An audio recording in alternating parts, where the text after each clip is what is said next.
Our goal is to make this side look like this side. So over here, I'm seeing a lot of x squareds. I'm seeing two different trig functions. I'm noticing that I have two terms. In each term, I have a sine squared x, so I'm going to factor out a sine squared x. So when I do that, that leaves secant squared x minus 1. And, I'm sorry, cosecant squared x minus 1. Cosecant squared x minus 1 is equal to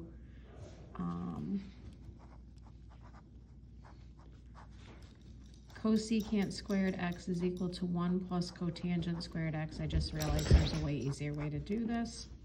The 1's cancel, so we have sine squared x times cotangent squared x. Cotangent is the same as cosine squared x over sine squared x times sine squared x. These cancel, and you got 2 cosine squared x. The way that I just realized that is way easier to do this is if we go back to the very beginning, these two are reciprocals of each other. You can't say I'm going to subtract out the sine squared x because these are two different terms. That would be like trying to say x squared, y squared minus x squared. That's the same idea, x squared, y squared minus x squared, and then you just said, oh, that's equal to y squared. No, you can't do that.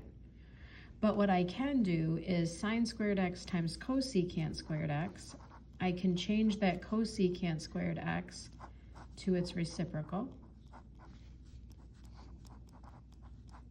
And then sine squared times 1 over sine squared is 1.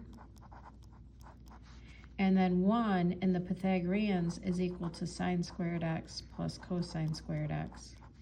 And then we have that minus sine squared x. So there's a second way to solve it, get to the same spot. All right, now with this guy, I'm going to take this, which is 1 over secant times 1 over tangent, and I'm going to change it to its reciprocals. So this is cosine x, and then this one right here would be cotangent x. So cotangent x is equal to cosine x over sine x, because I'm kind of glancing at the other side, and I'm noticing at the other side, I only have cosecant, which is a sine function, and sine, which is a sine function. And so I want to kind of break this down and make it all into sines. So I'm going to multiply these fractions together. I don't have to get a common denominator. I'm going to multiply the numerators together. And then cosine squared x is equivalent to 1 minus sine squared x from the Pythagoreans. We can break this apart and take the 1 and divide it by sine x. Take the sine squared and divide it by sine x. 1 over sine x is cosecant x. Sine squared divided by sine x is sine x, and that's what we needed to get. Over here, again, doing these and a lot of these will help you become better at these.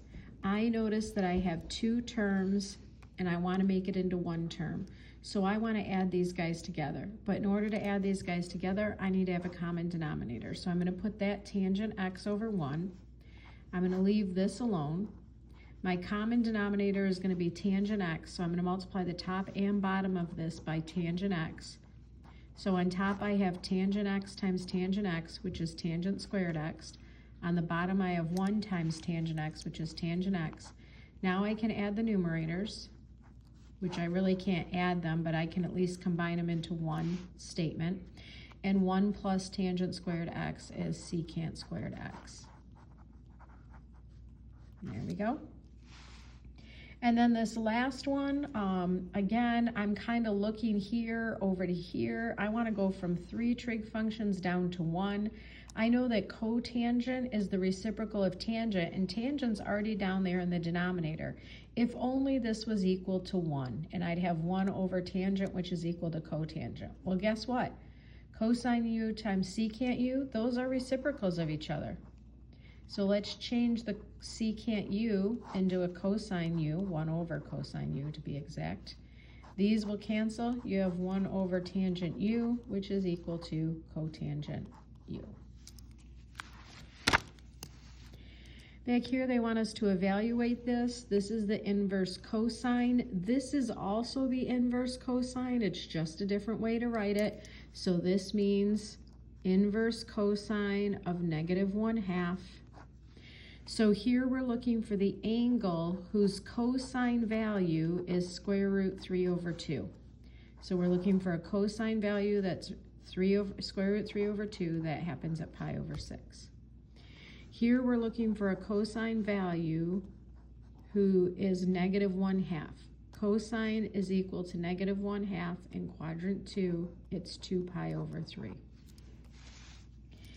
Here, I'm going to start with the inside. So I want the sine of some angle to be -1/6.